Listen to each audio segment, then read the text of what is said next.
guys. Welcome back to the club. I'm your host, Ashlyn. I'm here with my bestie of all time, Miss 30-year-old Katie Hoyt. How are you doing? I'm 30, flirty, not really. 30, grumpy, and happy to be here. Still thriving. Yeah, Yeah. yeah, Thriving. 100%. You're always thriving at the club. Like when it's time to podcast, it's just a fun time. Truer words have never been spoken. So happy to be here. How are you? I'm doing good. I have been making some changes in my life. You know, since you turned 30, I had to make it about me. And I've decided that I'm going to dress my age. Tell me more. Okay, so if you listen to the last episode, not the bonus episode, but the one before that, I believe it was a Fate Inked in Blood. I've told the story about going to the beach. I felt very out of place. My outfits weren't really hitting. Mhm. But I think my issue was that like most of my clothes I haven't been shopping in fucking years, it feels Yeah. like. Unless it's just a one-off, need a dress for an occasion, we'll never wear it again type of Yeah. situation.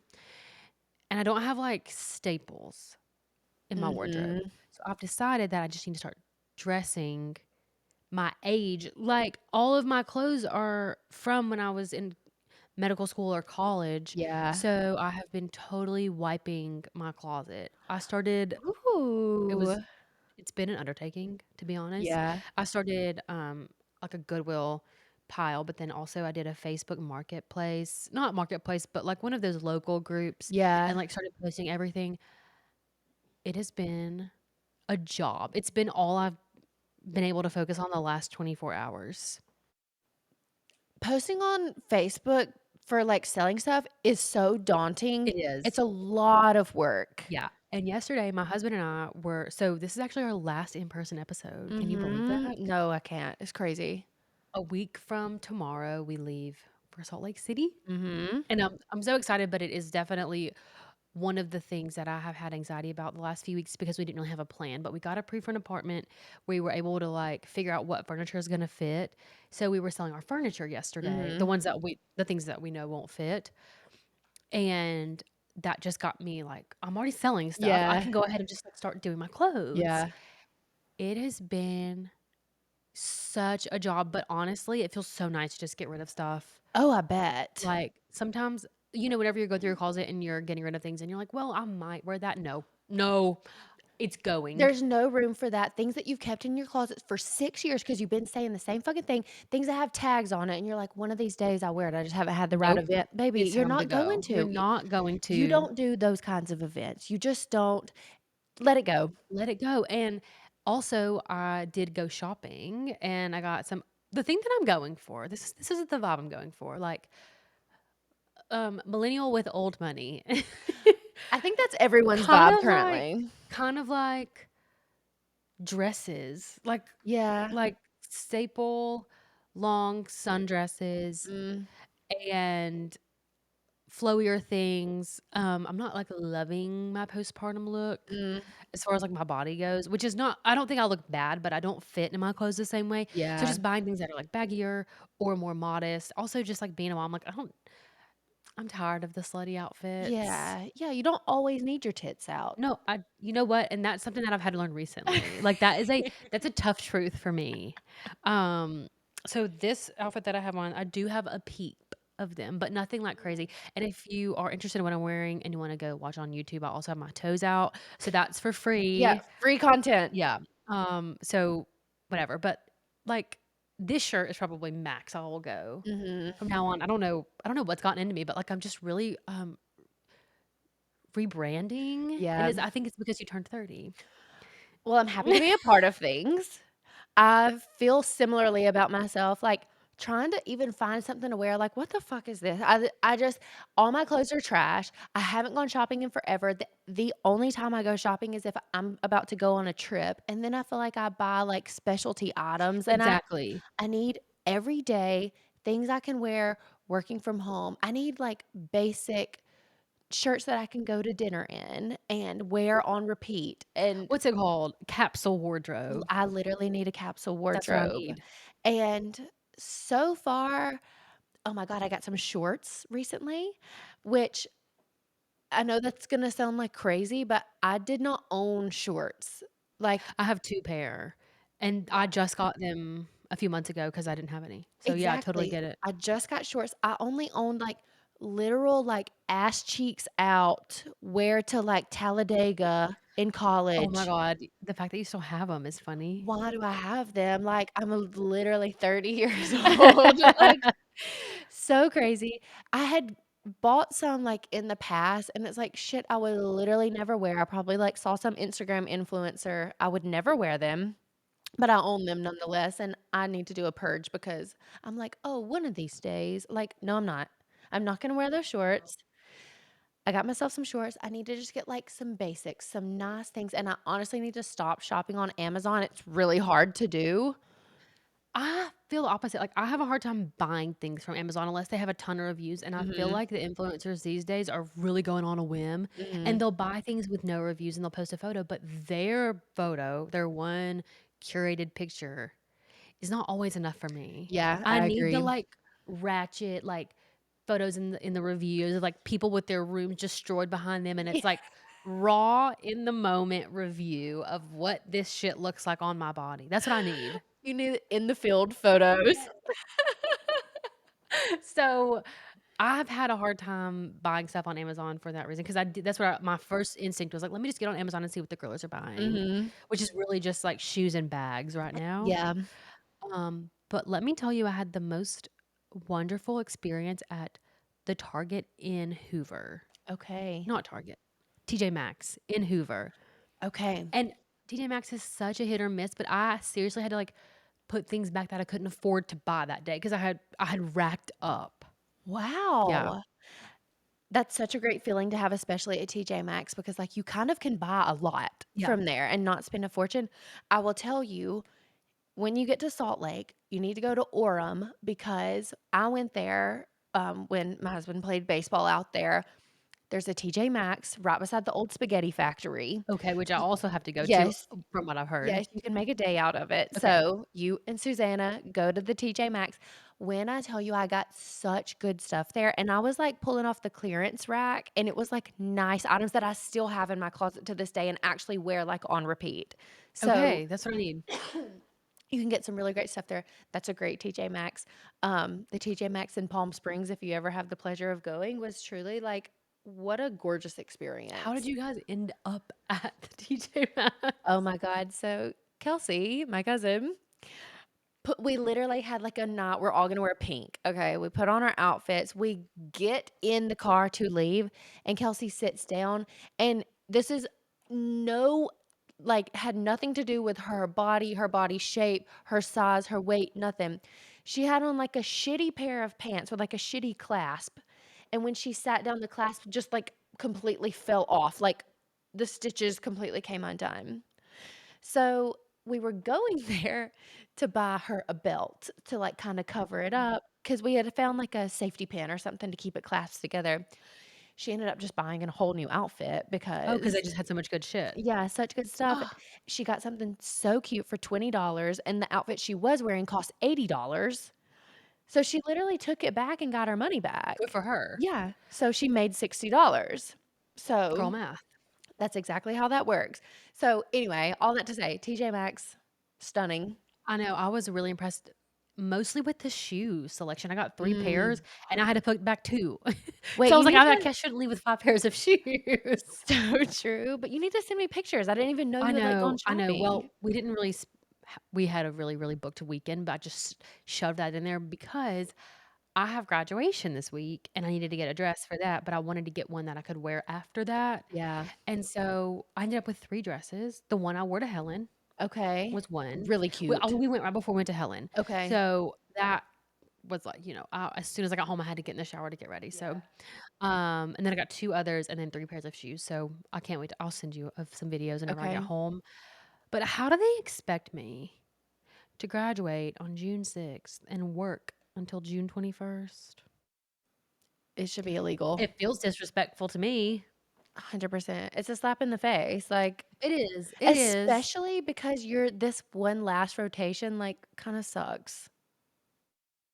So sucks badly, like insanely badly. I cannot put into words how happy I am to be finished with internal medicine for the rest of my days. Mhm. Oh, what a good feeling. So good. I can't wait. So yeah, the light at the end of mm, let me not have a stroke. The light at the end of the tunnel is, like, very close. 3 Mhm. weeks away. I'm really sad about moving, and we're trying to figure out what we're gonna plan for, like, going away stuff, Yeah, but, like, I just feel like things are happening, you know? We're totally. selling our shit, we're moving across the country, we're getting rid of our couches. If you have been in one of my friend groups the last 10 years, you know I hate the couches that we have, but we like, generally, we wanted to buy ones that we knew were gonna fit on your apartment, and Mhm. we've moved 3 So times so many in the last times. 4 years, and so it just wasn't in the cards because we knew that we weren't gonna be able to find the couch that would Yeah. work. We're gonna get a small sectional for our apartment, and we're not even taking these couches with us. We're leaving them in the dust. I'm so happy for you. This is Thank the you. first I'm hearing of Thank this, you. and I do know firsthand, like, you've tried to clean them, you've done this, that, and the third to try to get rid of these couches. You've been looking for couches for a while. We've gone to furniture shops, and I've been like, "Look at this couch," Mhm. so we're really Wow. on the market. If you guys have any recommendations, we usually just go to, like, Ashley and get Mhm. stuff if I mean, we haven't bought furniture in a while, but Yeah. that's typically the move. Yeah. Just finance that shit and get something nice. I'm so excited. I bet. You deserve new couches, honestly, especially, like, you're starting a new chapter in your life, like, this is you're gonna be out by yourself, on your own. We might go to, like, some local furniture shops Mhm. too. Some people had said that Costco had good ones, but I don't know. Yeah. We're not Costco members, so I don't even know what to expect from, like, the quality of a Costco They're couch. nice. I mean, you can just go in person and they have, like, samples of them. Of course, they're, like, shitty because people put their shoes on them and, like, sit and, whatever, but you could at least see them in person. Sam's Club too, same thing. They Okay. have nice furniture. We bought our couch from Amazon. Okay, and you enjoy it. We're obsessed with it. Okay, good. Yeah, yeah. So, and sometimes it goes on sale for $500, so if I ever see that, I can send you a link. Please do. That would be It's great. not a sectional, but Well, they we could probably make a they sectional probably version. do. Yeah. So, anyway, So, I'm so yeah. happy for Thank you. you. Things in my life are really, like the wheels are turning. They're looking up that apartment that you guys are moving into is so nice and so beautiful. I'm so excited. People that have, like, commented or, like, left reviews on Google have said, like, "We miss living here." Mm, So that makes me feel happy that we picked a good spot.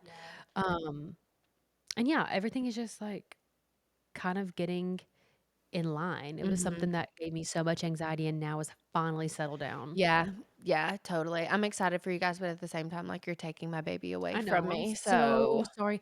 That's one of the things that I'm still worried about is raising her alone. Like, not alone, like, we'll yeah, be fine, but I want her to have everyone in her life. totally, yeah. And she spends time over here. She goes and sees her other Aunt Katie, Mhm. and our parents are always around, so it's gonna be tough, but it's gonna be good. I feel like you guys have so many people in your lives, though, like, people will be coming to see you a lot, I bet, and I especially hope so. because you are moving somewhere that, like, people from Alabama don't tend to go to Salt Lake City for literally any reason. And people are It's a gonna good want excuse. yeah, people are gonna wanna come out there, especially, like, wintertime. People are gonna wanna go skiing and do stuff like that, like Park City, so it'll be good. Yeah, I I'm think excited. it's gonna be worth it. I'm really pumped. So, Yeah. yeah, that's pretty much everything that's going on with me. What about you? Not shit. Not shit. You did have a big birthday recently, as we Mhm. highlighted. We did talk about that in our Hannah Brown book episode. So if you haven't listened to that, Yeah. you can go listen all about Katie's 30th birthday and what she got for her birthday. Yes. Um, yeah, so you could just listen to the first half if you haven't read the book yet. There's still some good teams that Yes. we talk about Oh, there's first. very good teams. I would like to say to anyone who does not read fantasy, you need to go listen to the beginning of that episode because I agree. We put up some really good arguments for fantasy, specifically fantasy romance. We're not dying to have you all read like Game of Thrones, but if you're interested in like dipping your toes in, we Katie gave some really good recommendations and also just points of interest of why we think you might be interested in starting your fantasy journey. Mhm. So Yeah. if If you're at a place where you're only doing rom-coms, romance, coho, please give the first 20 or 30 minutes of the Hannah Brown book Yeah. episode a listen because we think we can convince you. Yeah, absolutely. I think we made some pretty fire points. So, As usual, like, what is new? nothing. So I thought. Same old, same old. So, are you currently reading anything? Yes. So, I had mentioned on our last, not the Hannah Brown episode, the last book episode, that my husband was out of town for a week. And so I got to work. Mhm. So I read Mistakes We Never Made by Hannah Brown. I also read a book called Mile High by Liz Tomford. It's extremely popular. If you saw the cover, you would know immediately which book I'm talking about. Mile High sounds sexual. That's because it is. Okay. Um, the book was truly bad, and I put a review of it on on the club reviews. If you don't know, we do random book reviews. We have a whole highlight. It's on there. You got to click for quite a while to get to it, but it was truly terrible. I also read House of Bane and Blood, and okay, I recommended this book. Like I devoured this book. I read it in possibly less than 48 hours. I'm pretty sure, probably like 36. Really? Yeah, Okay. like devoured it. And so I like posted this like really great review. It's inspired by Peaky Blinders. If you like that TV show, I never watched it. I don't know anything about it. Do not tell me to watch the show. I'm not going to watch the show. I'm just not a TV girl. Okay, just don't. Um so good.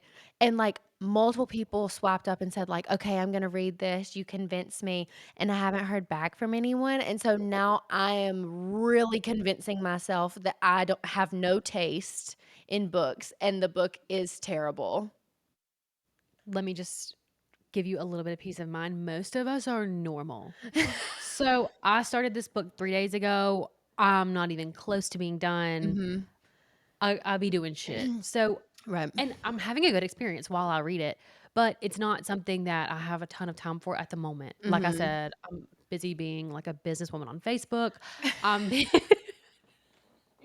I'm busy mothering my She's 5-year-old, she's busy five-month-old. girl bossing. Mogul, mogul, mogul, podcast, podcast, podcast. Like, Literally. I'm booked and busy. So it's not an affront to you that I haven't finished the book. Right. And I don't think that it's from what I have read, it's very good.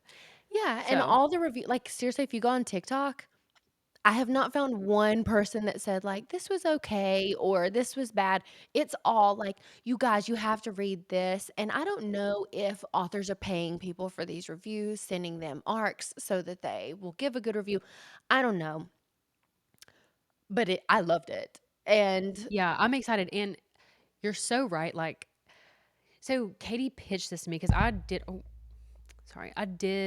watch the first 3 seasons of Peaky Blinders. I Mhm, absolutely devoured it, and then it kinda fell off. I sort of lost time for TV. mhm. It was actually right before I started reading because I just had free time and I was, like, watching TV, so then I swapped to reading. So, I really enjoyed Peaky Blinders, and she told me it was based off Peaky Blinders, so I, like, was like, "What do you mean by that?" Mhm. Because there's no magical element, there's no fantasy element to Yeah, Peaky Blinders. And so as we have expanded upon this conversation, it is now decided that it is inspired inspired by Peaky Peaky Blinders, Blinders. like the vibes, like industrial, Mhm. British Yeah. or whatever, I would whatever. I would say British. There's like a part this isn't, like, giving anything away, but I think there's like a part of the book or part of the world called like the East End or the West End or something. So, yeah, it does give like UK Yeah, kind of vibes. I thought it was seriously like a masterpiece. It is KU. There are a couple times where the writing is a little bit so-so, or you'll pick up on like an error or something. But like overall, I think she does a beautiful job writing the story. I think she does a great job with the dialogue and like the way that they speak and interact with each other. It's like really witty and like whippy, and I loved it. It's totally different than any other fantasy series that I have read. that's what I'm getting. It's the world, which it's not like so different from reality that you have to like spend a ton of time world building, Yes. but it's very unique. totally. Every other fantasy series is, like, more, like, medieval, and they fight with swords, Yeah, and this one has, like, guns, yeah, trains, like, it's yes. still very based in things that we know and are accustomed to, Yeah. but a little bit older, like watching Peaky Blinders, like, it's Yeah. not a bad comparison, but I was like, "How did they write a book with those characters with fantasy?" But now I understand it Yeah. much better. Yeah, yeah. So, anyway, I highly recommend that.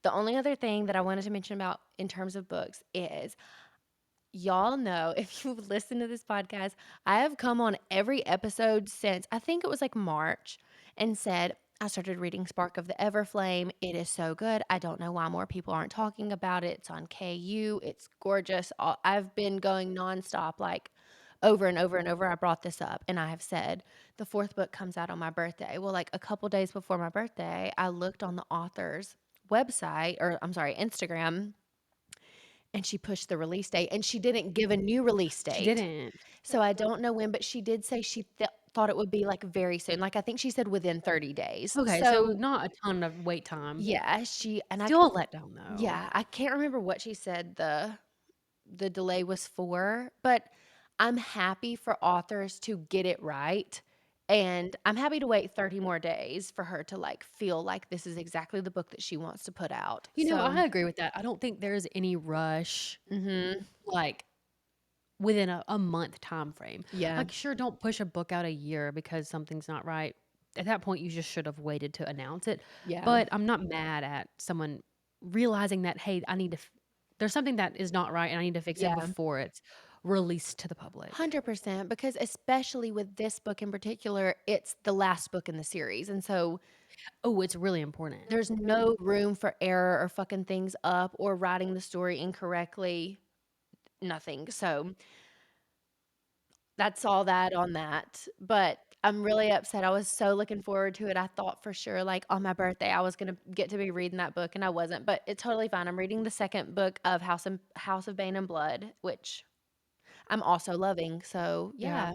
I am excited because even though I'm dreading going back to work tomorrow, I'm on a rotation where if I have some downtime, I can just whip out my phone and read, and Mm. so that is my plan for the week. I'm hoping I can get it finished by this week and then read the second one next week. Yeah.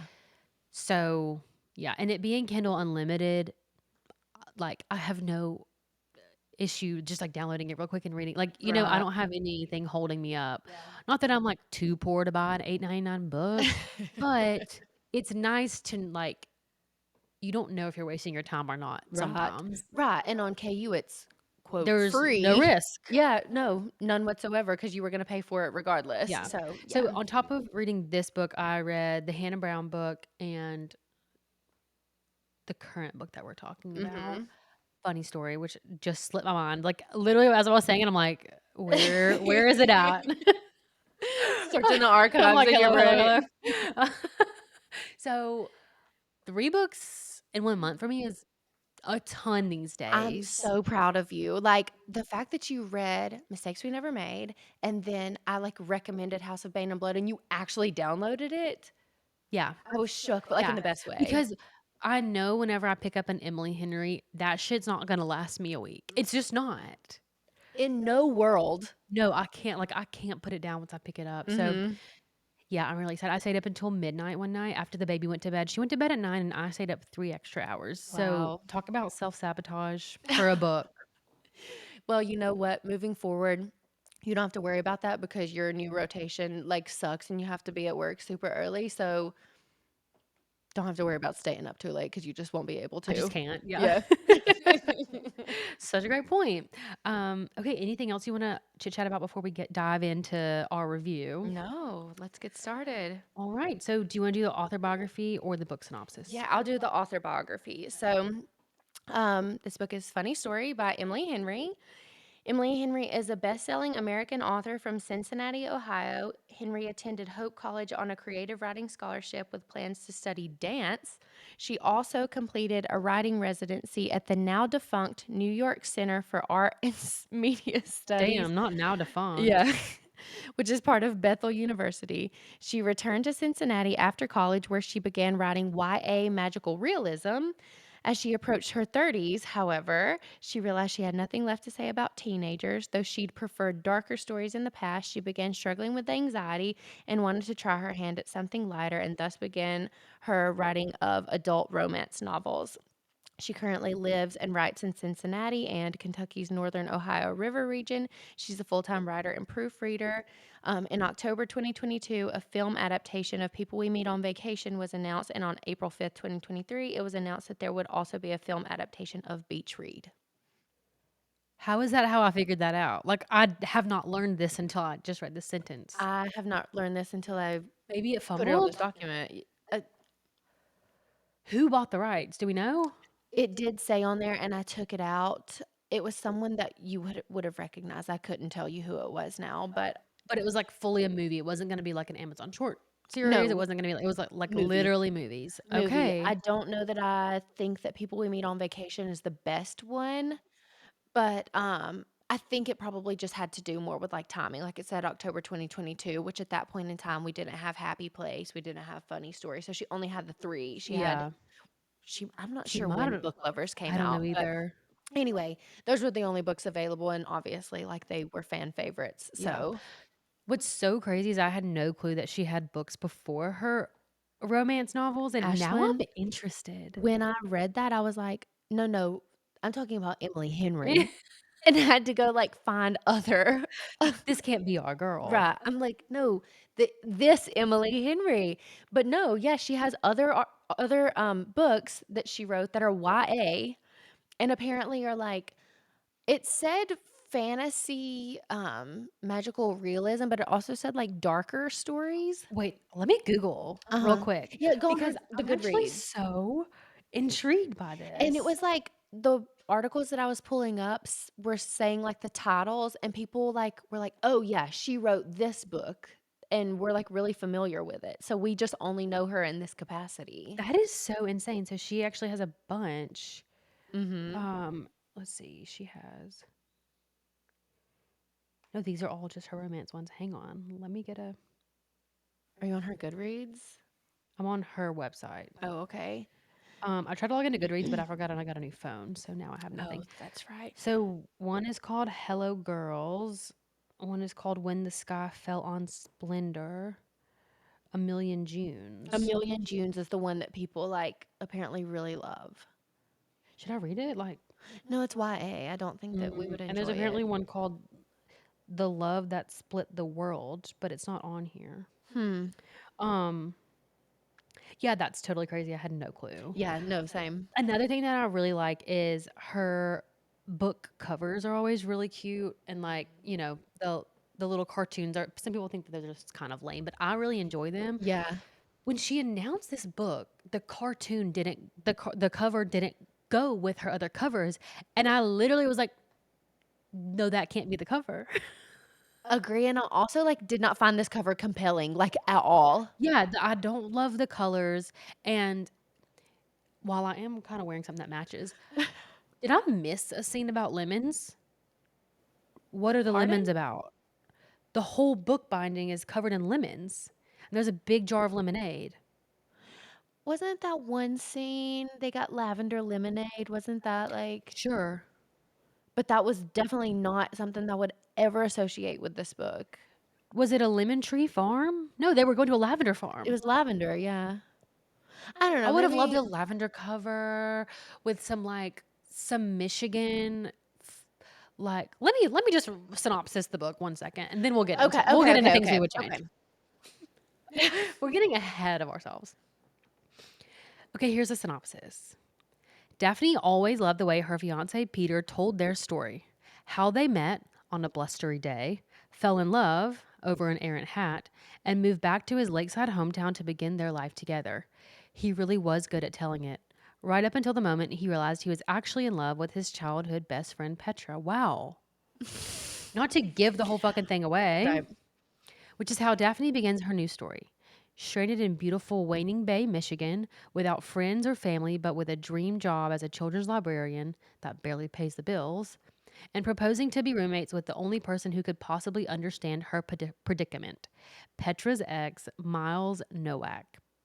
Scruffy and chaotic, with a penchant for taking solace in the sounds of heartbreak love ballads, Miles is exactly the opposite of practical, buttoned up Daphne, whose coworkers know so little about her that they have a running bet that she's either FBI or in witness protection. The roommates mainly avoid one another until one day, while drowning in their sorrows, they form a tenuous friendship and a plan. If said plan also involves posting deliberately misleading photos of their summer adventures together, well, who could blame them? But it's all just for show, of course, because there's no way Daphne would actually start her new chapter by falling in love with her ex fiance's new fiance's ex, right? Okay, hang on. I didn't come here prepared to say anything negative about this book or of Emily Henry in general.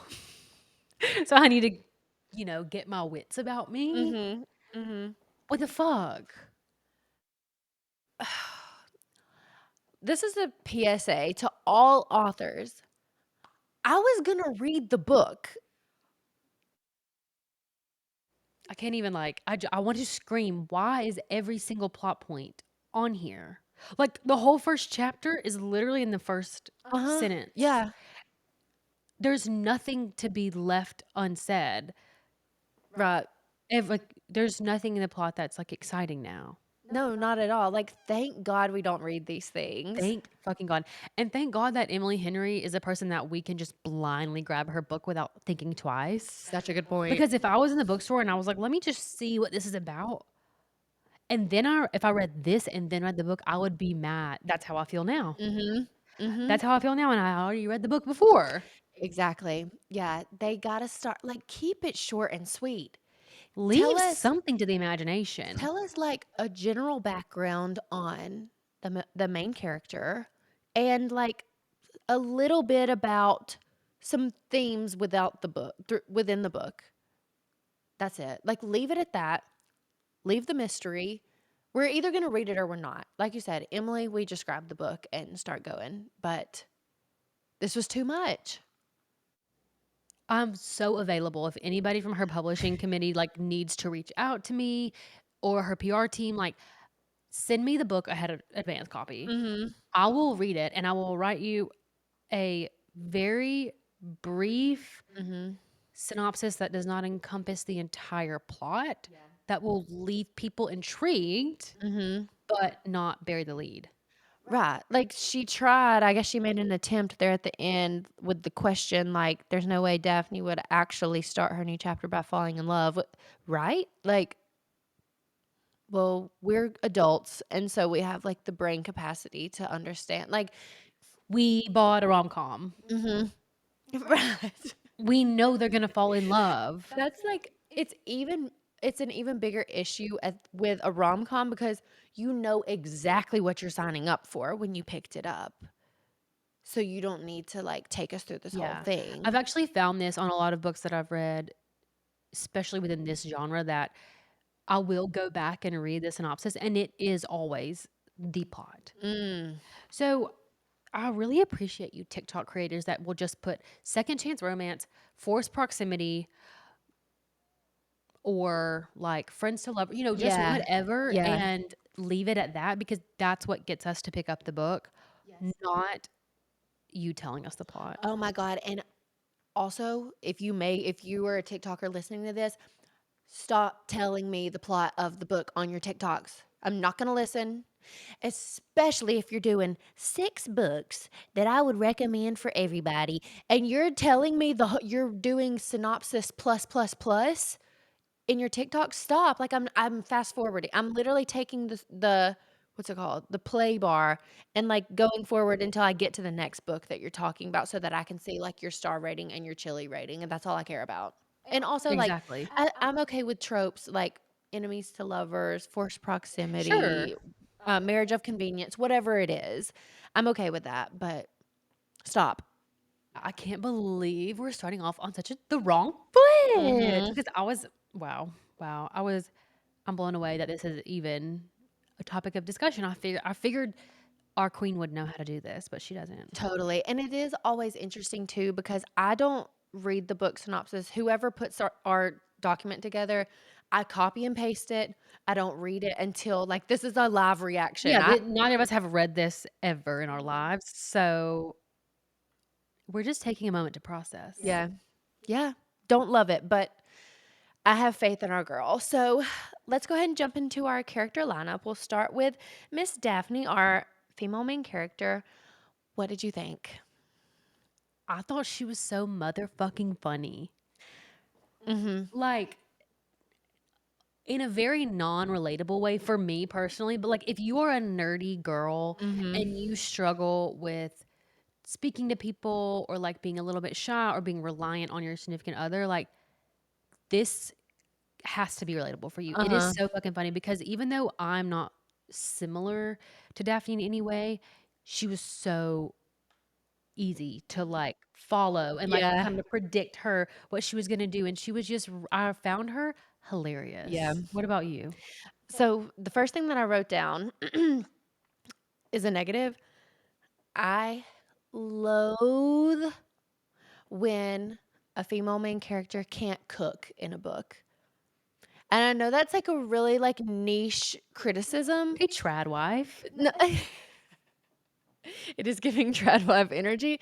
I'm not meaning to, but like I hate that trope. Like I can't really express to you why. I think it's because I personally feel like if you and she went to college and she, like, was out on her own, you have to learn at some point in time how to cook, like, a basic meal for yourself. I hate it. I hate perpetuating the idea to, like, 2 women, to young women that it's fine to eat Easy Mac for every meal. Like, I hate it. Maybe I'm getting too close to my, like, personal beliefs. It bothers me so much, and I also recently read another book, like, same exact thing, neither the female or male main characters knew how to cook. It bothers me so, so, so badly.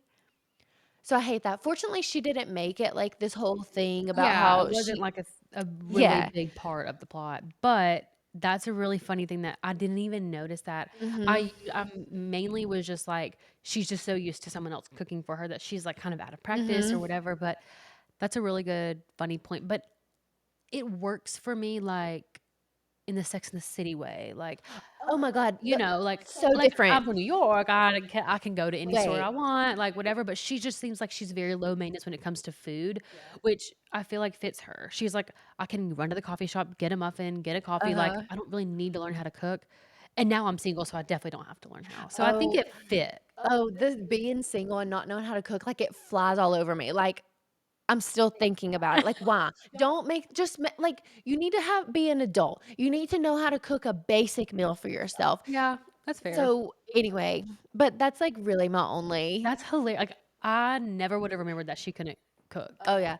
I will say the main character of Book Lovers, I don't remember if she could cook or not, but if she couldn't, it totally works for her, Yeah, and I'm happy for that for her, which Book Lovers, I love Book Lovers. I yeah. can't say one bad like, you cannot make You me won't hate catch Book me. Lovers, like, I love it. Okay, anyway, Daphne, I thought her relationship with her mom was really, really, really sweet, and I really liked, like, seeing their dynamic and how much they talk to each other, but I thought it was so sad that she, like, doesn't have any friends, and I feel like Emily wrote that into the story in, like, a really kind of organic way, like, if you moved around all the time and what is the point? Especially as children, like, you're not gonna stay in touch with I people. agree. It felt like she was isolated, but not in, like, a weird freak kinda way, more just, like, Right. out of convenience. I'm not gonna waste my time making friends with all these people, Yeah.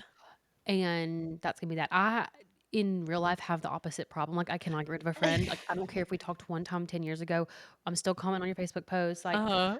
if I travel to where you live, like, I'm gonna reach out, I'm sorry, but that's just how I am, so it was hard, again, for me to relate. You are that way, like, you literally like, you'll say, like, "My friend whoever," and I'm like, You know, I'm "Who?" like, "Oh, probably because I met them in a bar in Auburn and now they live in Colorado, but, like, they're still my friend." Uh-huh, You yeah, know? you are so that way, but then it made me really sad because it was like, she wanted so badly to be, like, a part of Peter's circle and get to know his friends, and she even, like, read the Dune books so that she could be friends with, like That is tough. Yeah, That's a commitment. 100%, like, those books are big. And they have, like, glossaries at the end. Uh-huh, yeah. So I felt, like, really bad for her, and it seemed like his friends, like, liked her okay, so it's not like she's an unlikable person, but just, like, out of a to protect herself, like, she wasn't allowing herself to make, like, genuine true friends. Yeah. So I really enjoyed that part of the story. Thank God Peter broke up with her because the way Ashley read her to absolute filth when she called her a wee girl, she totally was. She was, but it was, again, one of those things, like, out of convenience. If the Uh-huh. hat had never flown off, she was never getting married, she was never meeting the one. Right. Like, because she had spent her life not making friends, she was totally out of practice. She's like, "What do I Mhm. do? I don't even know what to how do I even begin making a Right. friend?" Right. So, I think that obviously, we'll get to Peter and, like, them breaking up being the best thing that ever could have happened to her.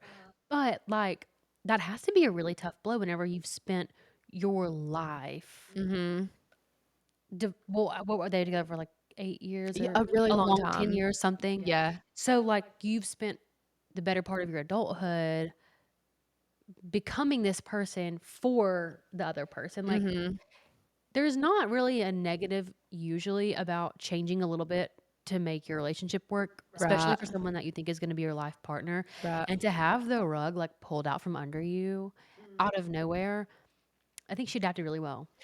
I think so too. Thank God because at the beginning when she's, like, telling the story and I know, like, it's I think literally page 3 you find out that, like, they aren't actually getting married anymore. She was a little too whimsical for me, like, the story of how they met, I was like, I'm not gonna be enjoying this if this is the kind of character we have. She has another character in another book that's a little bit too whimsical for me, and I thought we were headed down that path. Fortunately, no.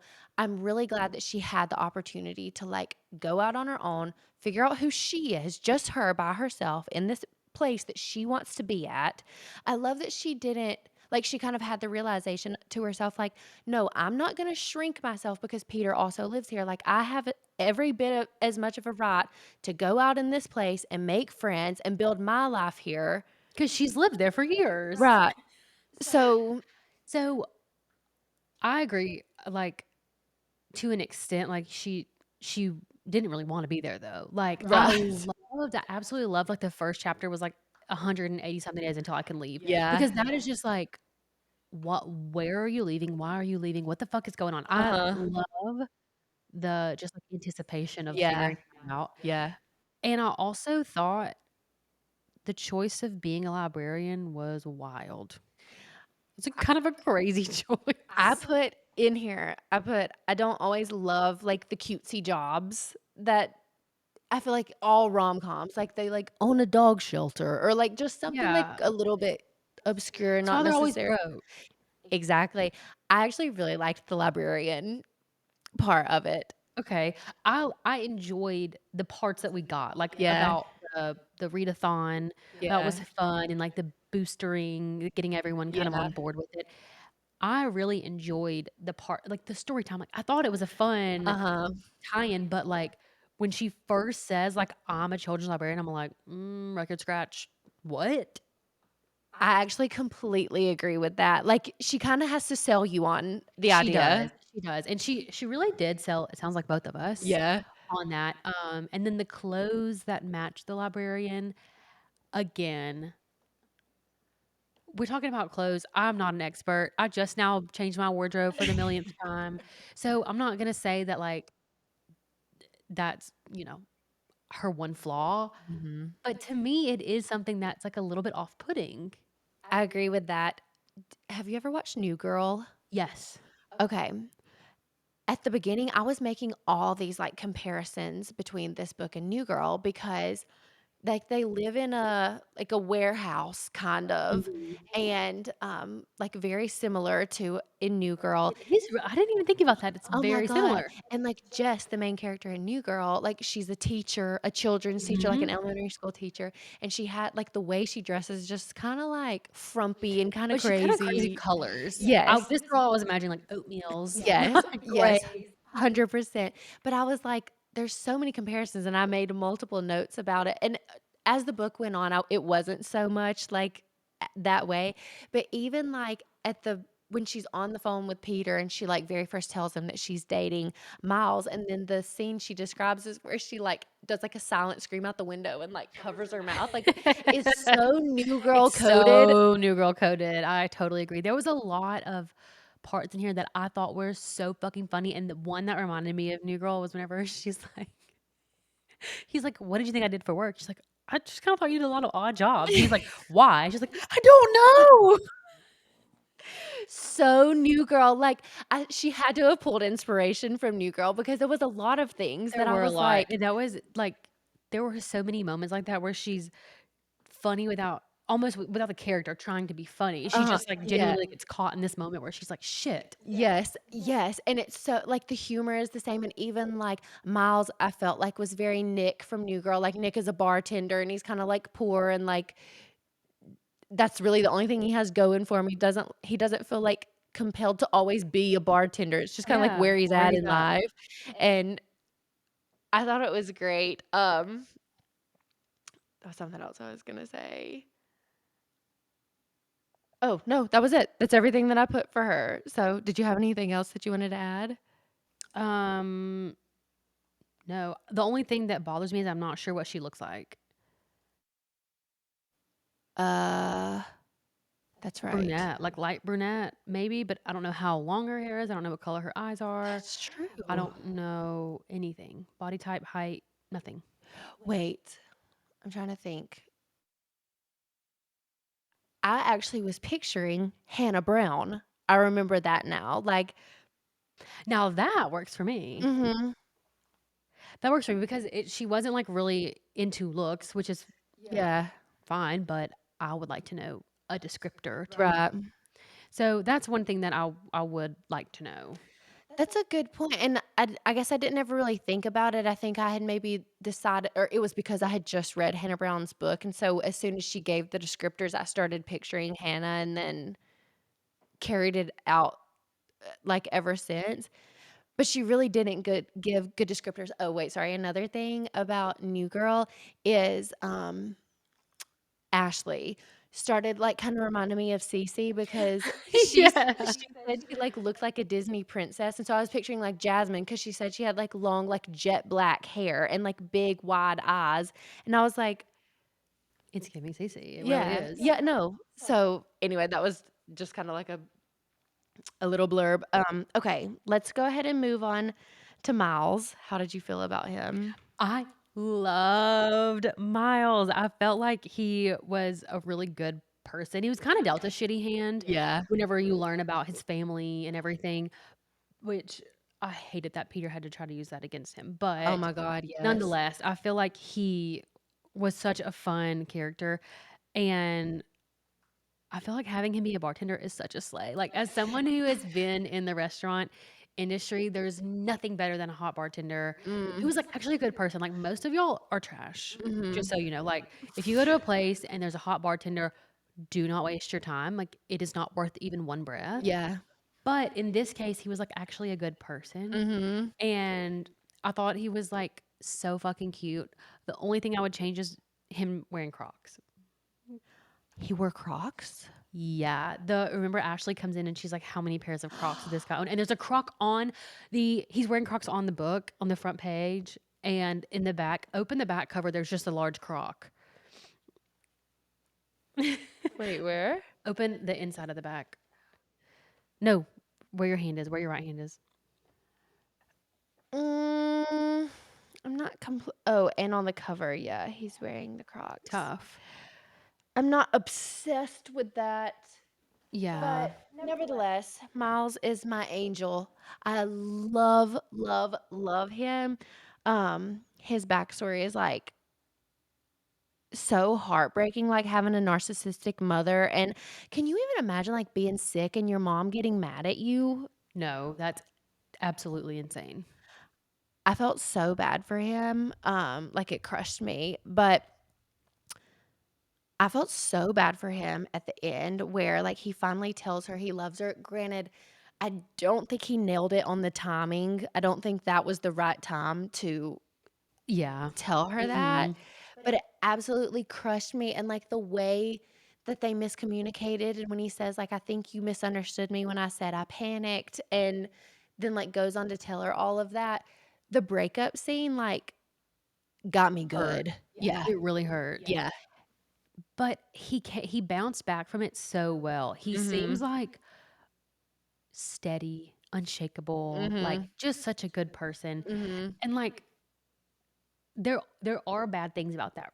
In case in point, going to help Petra move out of Peter's house. Oh, yeah. Like, "No, go fuck yourself. I'm not coming near you. You Right, broke up with me." You right. know, there's just certain things that should be a barrier to your good Samaritanism, 100%. but he doesn't have that No, radar. he's just, like, a good person, he can't Yeah. help it. Yeah, and so that was interesting for me because I'm so used to, especially in the fantasy scene, men who were fucking assholes, and I eat it up. I'm just like, "Give me more, be meaner to me, like, punch me in the face." And now I'm like Literally. now Like, sometimes literally. yeah, and now I'm like, "This guy gives me butterflies." Actually, Mhm. I loved, loved, loved him. Though I did have a hard time because his descriptors match so well with this guy that I used to bartend with, who I have absolutely no candle, no flame for, Okay, like, at okay. all. So I had a hard time being attracted to him because the descriptors were so similar that I was like, "This guy in my head is not hot because it looks like this other guy that I worked Right. with." So I That's had to just, like tough. so I forced myself to picture Noah Centineo. Wait, that's such a good one. So, what were your thoughts on the beard situation for him? Were you a fan? Were you not a fan? I don't know because usually I like beards if they're Mhm, full and if they look nice, but they kept describing it as, like, kinda scraggly, so I was imagining it, like, not filled in or, like, too mhm, long or mhm. uneven, and so whenever they cut it and they said he had, like, a chiseled jawline, I was like, "Yeah, let's keep it going." Okay, exact same. I'm like, yeah, exact same. I like a beard. I think it looks nice when it's, like, trimmed, but when they were saying, like, it was kinda messy, it's, like, giving Duck Dynasty, and I don't. Yeah, like a little bit too long, but Mhm. let's talk about Miles's evolution because the Okay. first scene you meet him, he's literally, like, hotboxing his room and his Crocs are strewn everywhere. I did not have high hopes. No. Literally, I was thinking he is going to end up being, like, her really good friend, like, side character. He's not gonna be the male, like, No, main and thank God we character. didn't read the fucking book synopsis because Right. I was like, "Okay, her roommate, next." No, yeah, I was like, she just got, like, hooked like, last minute hooked up with this guy, and he let her live there, and He's gonna have a hot friend, yeah, blah, blah, yeah, blah. something's gonna happen, Yeah. and they're gonna end up being, like, best he's gonna be gay or something, like, that's genuinely what I thought, so it was unexpected, um, but it turned out fabulously, and I loved that at the end, like, he never even checked up or considered getting back with Petra, like, that wasn't even something that crossed his mind, he was so No, he was sure. just genuinely like, "Let me help you move out, and then I have to go cuss out this girl's dad, who I Mhm. love, because he's an asshole." Yeah, I love that, like, I was so thrilled to know that he never even, like, came close to getting back No, together he with was like, her, "Absolutely not, I would which never do that." it would be crazy, like, if your ex calls you and is literally, like, incoherent, screaming, and is like, "Can you please come over?" Like, yeah, that you could panic. I mean, all my exes, but yeah. I guess I could conceivably see how that would be a problem, but not mine. Honestly, not his either because, like, Petra never deserved him. You know what was pissing me off? Like, I feel like I would wanna be friends with Petra, like, actually, if this was a real life Who person. wouldn't? That's the whole point, that's why it's so devastating. Mhm, It's like, these are 2 people who everyone loves, mhm. and now they're together, and everyone loves that they're together. Yeah. That's soul crushing, and that's such a good plot point. Like, Yes. Miles and Daphne are both sort of like people who everyone thought were, like, out kicking their coverage, Yes. and it just turns out that they were just both dating assholes. Hot 100%. Like, when they're at, like, the senior prom and Petra comes up and, like, gives her a hug and, like, looks so beautiful, I'm like, "Wait, I wanna be friends with her, I know, though." and I would just have to have been nice, like, you can't do anything else in that Uh-huh, scenario. uh-huh, And yeah. but the thing is, she's doing it to piss you off. You know she's doing it to piss you off and to make you jealous, Mhm. and both of those things are happening, but you still have to be nice. 100%. Sucks. Yeah, and it also sucks too because, like, you're with her ex as well. It's like they're Yeah, there's double. no opportunity to be bitchy. Right. Exactly, and, like, yeah, Because if you it's are bitchy, you do look jealous, even though you are. mhm. And if you're nice, you kinda look cowardly. There's no good way out of Mhm. it. No, no, it's a double whammy, so, okay, let's keep moving. Let's talk about Julia, and I don't know how I feel about her, so I'm curious what you thought. Okay, so I put she was just okay. Her absolute chaos stressed me out, Mhm. and there was a level of immaturity that I really wanted her to get over, like, "You're telling me that you fled the scene to your brother's house, pretty much moved in, never told him why, Mhm. and now you have this girl trying on her wedding dress for you, and before she can get out of the bathroom, you fled the apartment on a whim to get donuts. Mhm. Grow up." Uh-huh. There was just, like there was just something there that couldn't make me love her, but I felt like the comedic relief was really good. I felt the exact same way, Who's like surprised? right. So, I felt like she was really fun to have around. She was nice, like, she's younger than them and just, like, fun and kinda, like, flies by the seat of her pants, and I thought she was great, but I felt the same way, like, she needed to get it together, and then I was like, "Well, maybe she doesn't." Like, she is young. She's, like, just graduated college, or I don't know, I think she's, like, 22 or 23 or something like that, so maybe she doesn't, but at the same time, I needed her to grow just a little bit Yeah. throughout the course of the story, and I wouldn't say that she didn't, but I wouldn't say that she did Yeah, it's either. kinda hard to say either way, but one thing that I think she did bring to the story in general is developing Miles's character because it really highlighted how good of a person he is. He's like, "Yeah, you can just move in, no explanations needed. You're my sister, and I owe you this, like, comfort." And all that he did to, like, try to get her away from their situation, like, growing up from their mom, and I agree, like, it builds his character. This is something, like, I don't know if this is a negative, but she caused the ultimate amount of frustration for me in the book because she was cock blocking the entire time, and I know that that was That on was so purpose, hard. Yeah. and it was meant to, like, make the buildup even better, but I was like, "Leave. Get the fuck out. Leave this house right now." I know, it was awful, and don't you think she knew? Yeah. She knew. She knew Yeah. everything, and she was a really good foreshadower because there was one point where she was like, "Well, I think you just need to be honest with your brother about how you feel," and she's like, "Yeah, so should you." Yeah, she's like, "I could say the same about some other people." Yeah, and then she also foreshadowed Petra. She was like, "She's just very flighty, and Mhm. I can't rely on her at all." Mhm. And so that really foreshadowed the whole Petra Peter thing, Mhm. which I'm dying to talk about them. I don't know why we put them so low on Okay. the list. So let's just give me what you have to say. We can talk about them like as a couple. Okay. The first thing that I wanna say is, "You said you were gonna grow up, Then then you you were were gonna gonna come come find find me. me. Said Said you you were were gonna gonna grow grow up. up. You said you were gonna grow up." Okay, what's so crazy is that, because his name was Peter, and that was, like, the first thing I found out, I started drawing 1,000,000 comparisons between this book and TTPD, which I will not get into because it's gonna make me sound like a psychopath, so just know, like, you could draw comparisons between a lot of the songs and this book. And then also when you got here, Tiber, my dog, brought you his favorite toy named Peter. Mhm. And I started singing Peter. Yeah. So it just really fit the Yeah, day. yeah, just yeah, that's the theme of the day, the song of the day, the TTPD song of the day.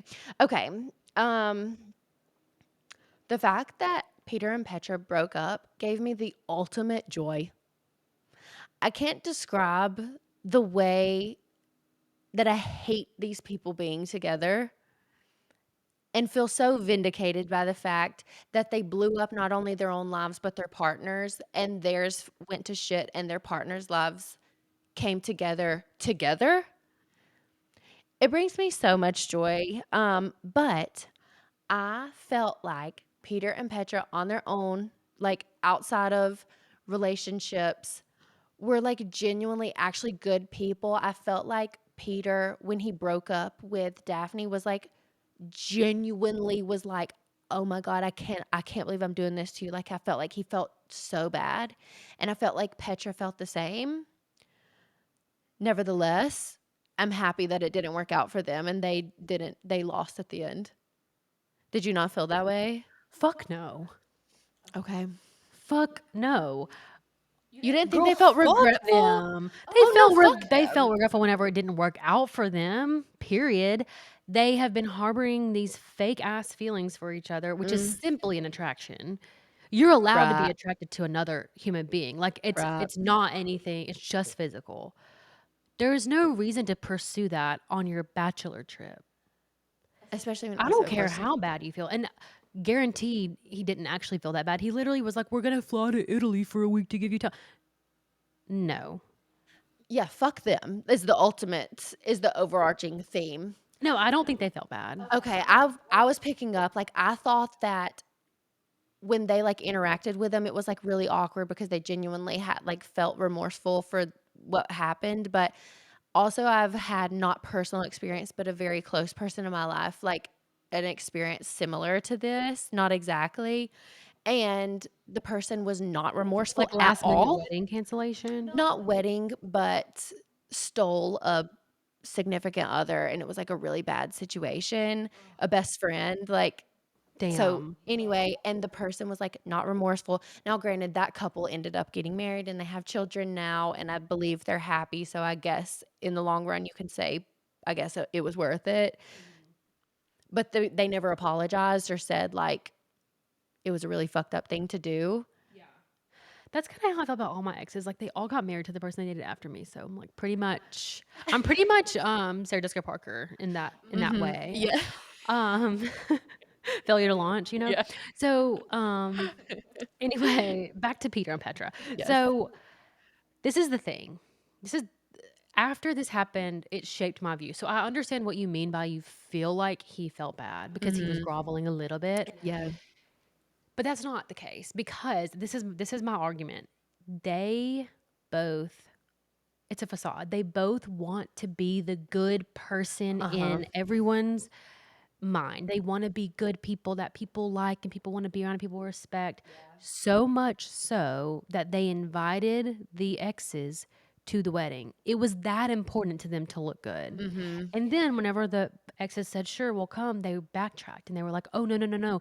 If this is gonna be too hard for you, you Uh-huh. don't have to come." Uh-huh. So, once you give me that piece of information, everything that you have done now prior is seen through that lens as I made it easy on you on during our breakup because I want you to view me in a certain light, and I don't want there to be bad blood.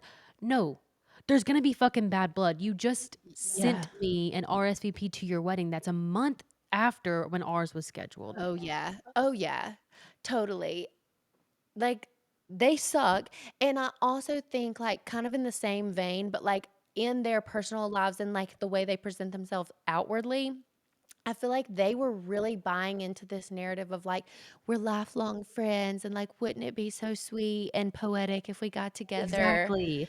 It was another thing that fit into their aesthetic of their lives, like, Mhm. fit the mold for them. They were like, this is picturesque," you know? That's what I keep getting from their families too, like, what we learn Yeah. about their families is everything has to follow this formula, Yeah. and they thought that this would be the ultimate ending to everything, and Mhm. as we know, that doesn't work out, and their first thought was like, "Oh, let's get back with our exes." Yeah. When Peter showed up, the way me and Daphne are not the same in the sense that, first of all, no, you can't come into my house. Second of all, you gotta be fucking kidding me. "You've gotta be kidding me." That part made me so fucking happy, like, please show up to my door and think that you're gonna get any kind of respectful conversation. Mhm. Please think that you have 1 ounce of my sympathy. And when he started, like, trying to tell her, like, "You know they're gonna get back together, right?" Like, all this stuff feeding into this, especially after what she has been told about Miles from Peter's perspective and then learning, like, who Miles actually is, and then hearing this shit spewing from his mouth about, like, Miles and Petra, like, He's actually insane. yeah, like, please check That's why I yourself. don't think that these people are good people because their first reaction to their they blew up their own lives, and then when that new life also blew up, Mhm. they were like, "Well, these people that were just, like, left in the dust, maybe they still wanna be part of my life even though I've ruined theirs." Right, and the way Peter was, like, so sure that Daphne would want this again. He was so fucking smug. Mhm. Oh my god, I laughed out loud at that one part whenever oh, what does Miles say? But he calls him smug, and I fucking died. I don't know, but I hate I hate I Peter, hate like, him. and anyway, I was gonna get into the Taylor Swift of Oh, it all, he but does, like, smug little prick, and she's like, "He's 6'4". yes, and, like, since Peter is blonde, immediately no, like Really know. And the craziest part is, like, it took me so long to, like, force myself that Miles looked a certain way. I have Peter clocked. I know what he looks like. I know exactly who he is. did you have, like, a should we start doing, like, a celebrity casting? Maybe we should, but I don't have one for this. This No, is, I don't like, either. totally my imagination, like, compiling this man. Uh-huh, okay. I think that could be fun if that's something that we wanted to incorporate. I don't have cast except for, like and I never do, like, who would I have play this part if it was made into a movie? I just happened to picture Hannah Brown because I just read her book, like, right before this one. At I least don't we have a male and a female lead yeah, for our yeah. future We've got please pick this one up. Like, bitch, people meet on vacation and pick up funny story. we have Noah Centineo and Hannah Brown. I'm happy with Perfect. that, yeah. Um Okay, Peter and Petra. Oh, the last thing that I wanted to say is that if this was written by any other author, I would think it was so corny and stupid, and I would hate their first and last names like being so similar and how they like came beside each other in alphabetical order. I would absolutely hate it, but because it's Emily Henry and she can do no wrong, I was Except for obsessed. her synopsis, but yes. I I didn't like Petra because I'm like, they already had the same last name, they would already be beside each other in alphabetical order, they don't Uh-huh. need the same first name, but Yeah. it is it it adds to that, like, picturesque, like, Peter and Petra, childhood best friends, blah, blah, Uh-huh. blah, like, it's just it makes it all the more disgusting, and Yeah. so it Yeah. in that way, I enjoy it. Yes. Okay, let's talk about someone who is a little bit more enjoyable in my perspective. Let's talk about Ashley. So I was like so scared of her in like a good way. Like, What's her Enneagram? gotta be 8, That's what I right? thought. Yeah. That's what I kept thinking. Mhm. Mainly because I thought she was just similar to me, so I liked her, and I was like, I Uh-huh. wonder if it's because she's giving 8, but I don't know enough about the Enneagram to make that Yeah. diagnosis. So I don't know, and it's like been we finished or I finished this book like a little while ago, so I'm not fresh on her, but she's just like really kind of like confrontational, but she's also really really sweet and like cares a lot about the people mhm. around her, and I feel like she cares a lot about Daphne and like the what Daphne should be doing for her life Yeah, that's and what I put is that Daphne really needed a friend, period, but she really needed a friend that is honest and can be like a compass for her and say like, yeah. "Hey, this is the normal adult thing to do next." Uh-huh. Or like, "This was a really shitty thing that you did." Yeah. And so I really appreciated Ashley for being forthright about all of that, Yeah. but also incorporating her into the community more Yeah. Oh, yeah, with Harvey totally. and the Yeah. poker and taking her out on the town, like, even if it was just to the winery, like, it was still awesome. Yeah. So I, like, loved her, and the friendship aspect of it made the story so much more well-rounded because I was just as invested in her relationship with Ashley as I was with her and Miles. Same. And I can't say that for a lot of other books. Like sometimes I really don't care about the friendship. I'm only focused on the romance. But I think because the plot point of Daphne forgetting about Ashley's birthday, Damn, did that hit close to home. oh my God, like it hurt me so much, and I was so, like, caught up in, like, "Oh my god, she's gotta make this up to her," and it's not often that I care a lot about the dynamic between the best friend and the main character. You couldn't have said it better. Like, when I got to the point where I found out that she forgot, and then I was like, "That's fucking weird." Ashley didn't even call her. Like, I'd have been calling her if I'm off the hook. And then she's like, "You wanted me to call an 11th time?" I was like, "Oh my god." And then she's like, "Oh, we were at the lake." She's like, "We?" Like, "You weed me. You weed Mhm. me out." Oh, it was so good. Also, I love that Ashley's a mom. Slay. Uh-huh. And that she's, like, a very civil divorcee. Like, Yeah. nothing there's nothing, like, super crazy about her life. Yeah. She's very again, she's just like a steady person, and she's down for anything, like, she's fucking hanging out with Julia. Right. So she just feels like she's very go with the flow and, like, Yeah. fun to be around, and I also thought it Yeah. was really funny that she'd been working with her for so long and, like, never even dared ask her one thing about herself. So funny, and, like, Ashley cracks me up. I feel like she's, like, such a gossip. She was, like, really into, like, wanting to know what was going on about things.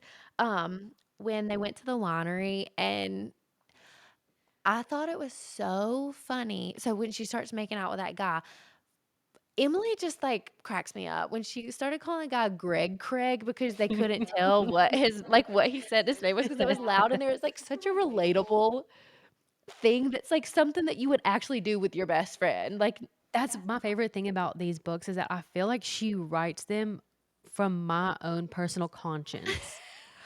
Like, I have no other way to say that. It's written in my language, my brain language.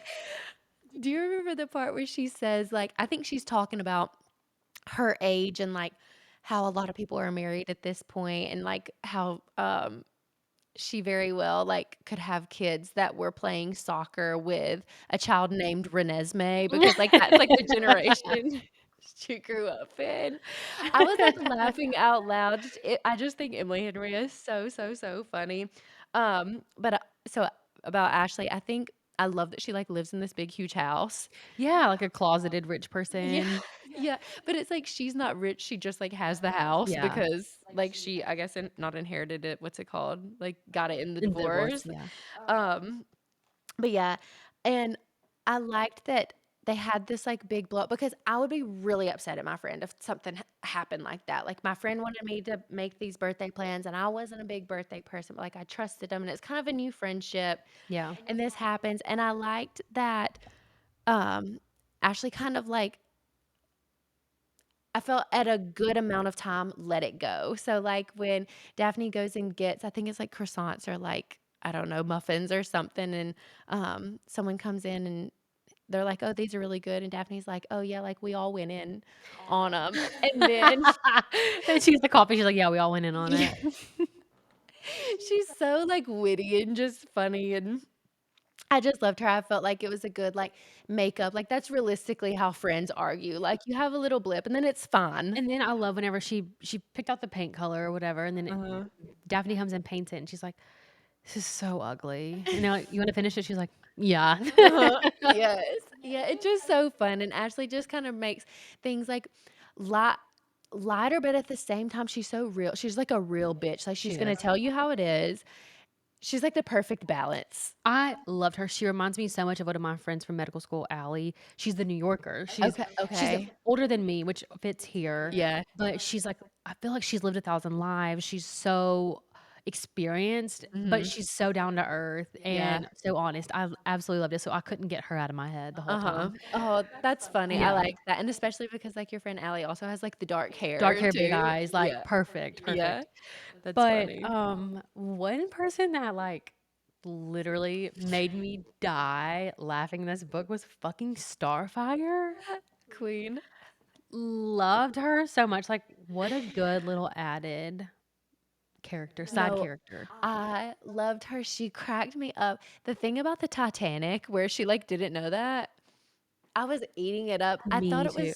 so funny. Like, actually, Starfire might be, like, who I am striving to be in this life, Yeah, just, actually. like, ditzy, don't give a fuck about anything, have the money to blow on, like, a psychic to, like, follow me around and tell me about my life. Mhm.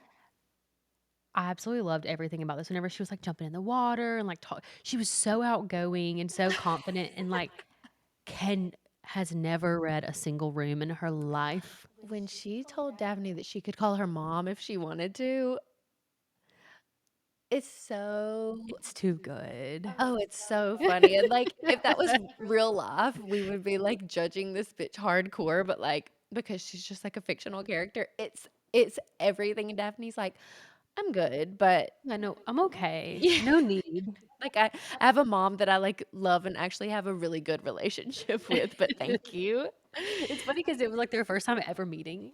No, literally, and Daphne didn't even know that her dad, like, was dating anyone, and Yeah, so he just, like, shows up married to this absolute maniac, like and I mean that in a complimentary way. She was she was perfect. mhm. I was interested in her dad. I was Does he have a name? I think that she did say it at one point, but I don't remember what it was. Okay, me either, but basically just Daphne's dad. Like, I think that, again, this was another thing that, like, took away from, like, the romantic relationship, and it was another relationship that you really wanted her to build. Uh-huh. But I honestly liked that he, didn't change. Like, he wasn't, like, perfect. He wasn't like, "Oh, Yeah, I got with this girl and she's crazy as fuck, but, like, she changed me and, like, I'm a perfect dad now." right. It was more of the same. 100%, and I like that Daphne, like, picked up, like, he's a little bit different, he still has kinda some of the same tendencies, but he seems like she's good for him in some ways and kinda, like, opening his mind up to some other things or has been able to, like, get through to him in some way. So I thought that was good, but, like, her childhood with him, like, really made me sad, and I don't know how someone can do that, like, to, like, be a man and not have the balls to tell your child, like, "I'm leaving," and to just up and, like, bail on plans or not show up when you say you're Yeah. going to. It's really sad, and, like, he sucks, and I felt like the way that they handled their situation was like, how she handled it at the end when she, like, has the conversation with him and says, like, "You know what, dad? Like, I don't know that you love me, and, like, you have this tendency," and I like that she still kind of left it that things were improving since Yeah. then, but they weren't perfect, and, he still bailed one time to go to Switzerland because their psychic, like, told him about they were gonna win this giveaway or whatever, so I felt like she left it in a nice place as well, like, there's room for growth still, things are better, but, like, they're still figuring it out. Yeah, and she got to have a good experience while he was staying with them, which was another fucking cock block that I couldn't stand. But I felt like I don't know, it made the story really good to have, like, the dad aspect of it, and then Miles going and, standing up for his girl. I loved Oh, that. and I was, like, so on Daphne's side when she was like, "It doesn't matter what surprise you had to, like, make this up to me, nothing makes it up to me, like, you left me stranded here for an Yeah. hour without telling me." I was so on Daphne's side, and then I still don't know that I disagree with Daphne, like, I don't he shouldn't have done it. I don't think anything makes up for it or he can just go do this and expect all to be forgiven, but it was a really, really, really sweet thing, and for the dad to be like, "This guy, he obviously doesn't know you at all, came and, like, got in my face," and Daphne was like, "You're the guy I don't You're know." the Exactly. I feel like that was the perfect opportunity to broach the topic, Uh-huh. but, yeah, like, Miles should have, like, given her a heads up, like, Mhm. "Hey, get her ride home. My Right. god, tell me something." Yeah. Yeah, it was just, like, not very well executed, but it was really sweet as far as, like, intentions go. Uh-huh. But as we know, intentions aren't everything. Delivery Mhm. is really important, so Yeah. it definitely could have been worked on. Yeah, but I think that something about Emily Henry, she makes things so relatable. That's so real life, like a real life miscommunication, misunderstanding, like something that somebody would do. And I really appreciate that in books, even if like the timeline of things that happen aren't perfect.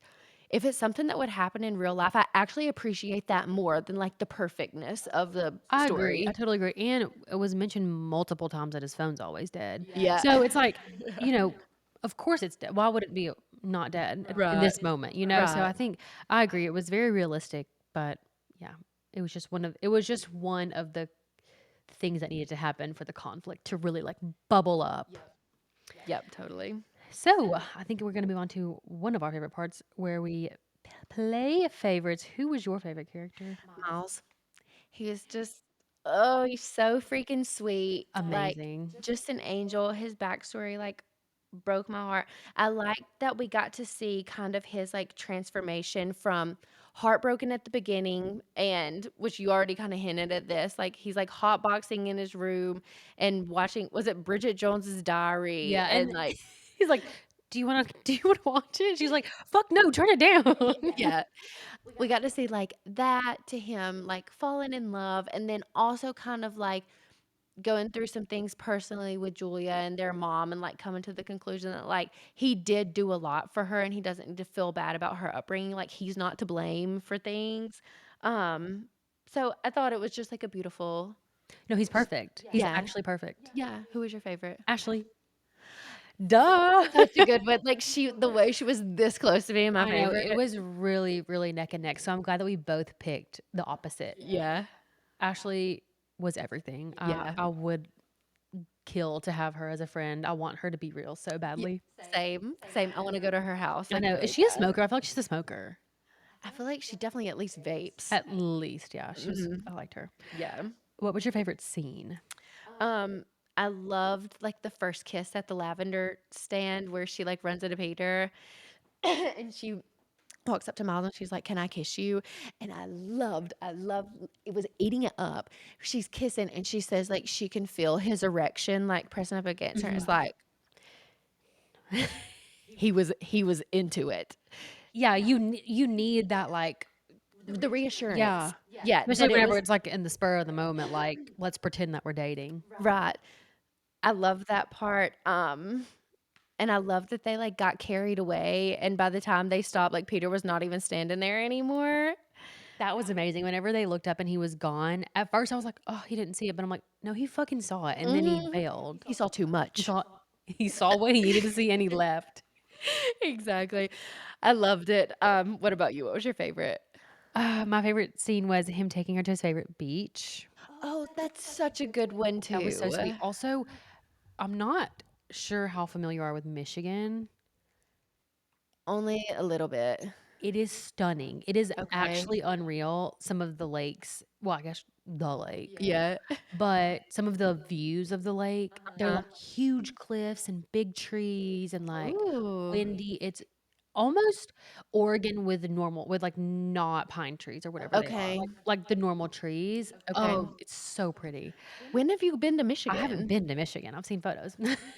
Okay, I've seen photos as well, but, like, honestly, not that many. I'm not that familiar. Strangely enough, there's, like, a really big medical community in Michigan, and so a lot of people either go to medical school or some residency or fellowship in Michigan, so I have a lot of, quote, "friends" Right. who have been in Michigan, and the photos are actually insane. Okay, that's so interesting. So Hoyt's family in Indiana, they always, like, go to the beach in Michigan, like, that's, like, their summer vacation, and I've always wanted to go, and we've actually talked about doing, like, a huge family trip up to Michigan to, like, go to the beach and something like that. It almost reminds me of, like a Cape Cod or, like, a New England summer, but on a lot more, like, scaled back and relaxed Yes, but way. with more imagine more trees. Yeah. Like, they went through a forest, perfect, they went through the Yeah. forest to get to the beach, like, that's Yeah. exactly how Yeah. the photos I've seen. Okay. I'm such an expert, but, like, I'll show you the photos that I'm talking about after we get off here, Okay. like, I didn't even think that I thought Michigan was, like, farm town. So Yeah. I was blown away, but Yeah. yeah, Yeah. so anyway, that was my favorite, and then the runner up is Peter coming to the apartment and telling Daphne to come home. It would've the only reason why that scene did not make it into number 1 seed is because, as you said, we are different. Us and Daphne, she giggled, she shut the door, she said, "Goodbye, Peter." Peter would've ran out and No, came to I would've my been, like, door. throwing shit, like, "Get the fuck out of here." Like, what ma the gall to show up to the place that I live with the person that I'm dating and, like, was she dating him at the time? Like, I don't think so. I don't remember what the status was, but, like, in Peter's mind, all he knew was that they were dating, like, for 100% fact. So to show up and start saying all of this after what you did to me and to my life and blew all of this up and, like, the torture that you put me through. Now I have all of our wedding stuff that I have to get rid of, and you have the gall to show up and assume? that we're just gonna get back together and all is going to be forgiven because you, like, acted on this urge to sleep with your childhood best friend and it didn't work out. No, I'm sorry, you have me confused with someone else. Somebody else. And to be honest, like, what she did probably hurt his feelings worse because she was almost at, like, the point of you couldn't even tell if she cared or not. Right. So that's brownie points for her because Mhm. he would've known that I cared. It would have been all too obvious, but I really needed her to get out a little bit of the rage, you Mhm. know? Mhm. Because instead, she was, like, so frazzled by it, she bottled it up, and then she was mad whenever he was late, like, it just, like everything started piling up Yeah. because of him, but if she would've gotten all of those feelings out in his face, Yes. maybe it wouldn't have come to such a head with Miles. Mhm. So, those are my 2 absolute favorite scenes. Yeah, 2 great ones. So now let's talk some shit. So what was your least favorite scene? Her forgetting Ashley's birthday, like, I wanted to die. The guilt was, like, eating me alive. Like, seriously, if that was me, I would never be able to forgive myself, even if the person, like, forgave me. Literally reminds me of the time that we were in Tuscaloosa and I left and you texted me and were like, "What the fuck?" Like, I came to Tuscaloosa to see you. I've never stopped thinking about it, and I'm pretty sure I've apologized literally 15 times for leaving, but, like, I will never like, till the day I die, I will never forgive myself. If I made plans with you on your birthday and I forgot because I was, like, off gallivanting with my new man that I had just gotten together with over the weekend, I would never be able to forgive myself. I just wanna say that, like, just be glad that you and Hoyt are married because I wouldn't have forgiven you if that happened with some one-off guy, but at this point, I've forgotten about it, so the fact that you brought it up, it's, like, crazy. But yeah, like, Can you forget about it again and just, like, n forever? 100% it'll be forgotten before I leave. Because 'Cause I'm simply not mad, that's the thing.